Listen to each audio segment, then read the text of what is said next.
ஓகேவா? சகோதரிகள் கவனமாக இருந்தீங்கன்னா சிறப்பான மகிழ்ச்சியான வருடத்தை நீங்கள் உறுதியாக பெறுவீங்க. இல்லை என்றால் இந்த குள்ள நரிகள் உங்களை குறி வச்சு குழி பறிச்சுவாங்க. அது நீங்கள் கவனமாக இருக்கணும். அதுக்கடுத்து பார்த்தீங்கன்னா இன்னொரு விஷயம் என்ன கவனமாக இருக்குன்னா, உங்களுடைய ஹெல்த்து பற்றி நீங்கள் கவலையே பட மாட்டீங்க. எப்போ பார்த்தாலும் வேலை, எப்போ பார்த்தாலும் யாருக்காக உதவி செய்கிறது, இதுதான் நீங்கள் கவனம் செலுத்துறீங்க. இதை ஸ்டாப் பண்ணுங்கள். உங்கள் ஹெல்த்துக்கு ரொம்ப ரொம்ப முக்கியத்துவம் கொடுங்க. சுவர் இருந்தால் தான் சித்திரம் வரைய முடியும்னு சொல்லுவாங்க. பார்த்துருக்கீங்களா? ஒரு சுவர் இருந்தால் தான் அதில் என்ன பண்ண முடியும்? டிராயிங் பண்ண முடியும். இல்லை என்றால் ஒன்றுமே பண்ண முடியாது. சும்மா கையை வச்சு இப்படி பண்ணால் நான் எதாவது பண்ணால் உங்களுக்கு தெரியுமா? தெரியாது. அதே இந்த செவத்தில் நான் எழுதுனா உங்களுக்கு என்ன தெரியும்? தெரியும். ஒரு படம் வரைஞ்சாலோ எழுதினாலும் தெரியும்.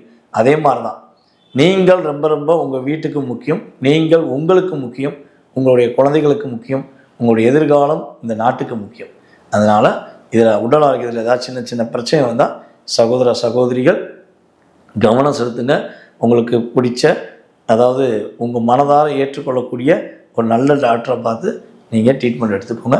லைஃப் உண்மையிலேயே சூப்பராக இருக்கும். இதில் கவனங்கிறது கட்டாயமாக செய்ய வேண்டிய, நீங்கள் கடைபிடிக்க வேண்டிய விஷயம்.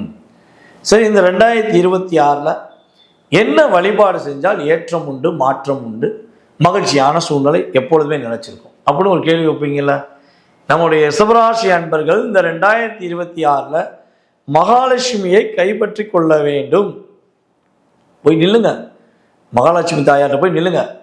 அம்மா, நான் உன்னை நம்புகிறேன், என் லைஃப்பில் ஒரு மாற்றத்தை கொடு, எனக்கான பார்ட்னரை கொடு, எனக்கான ஒரு நல்ல ஒரு எதிர்காலத்தை கொடு, என்னை நம்பி இருக்கிற என் குடும்பத்துக்காக என்னை வாழ வைக்க ஒரு வழி கொடு அப்படின்னு சொல்லி அம்மாவை போய் கையெடுத்து, மகாலட்சுமி அம்மாவை போய் நீங்கள் கையெடுத்து கும்பிடுங்க.